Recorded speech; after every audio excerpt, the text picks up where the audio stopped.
3 दिन 3 रातें लाश रखी रही, औरत का हाथ चिमटा रहा। फिर मशवरा हुआ कि मदीना मुनव्वरा जाएं। वक़्त के इमाम सैयदना इमाम मालिक रहमतुल्लाह अलैह वहाँ रहते हैं, वहाँ से जाके मसला पूछें।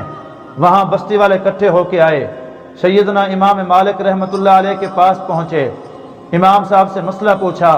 इमाम साहब 3 रातें हो गई, 3 दिन हो गए, गर्मी का मौसम है, लाश हमारी गल सड़ रही है और औरत का हाथ चिपका हुआ है, औरत का हाथ छोड़ता नहीं है। इमाम मालिक रहमतुल्लाह अलैह ने उनसे कहा कि भाई ऐसा करो कि मुझे तुम साथ ले जाओ।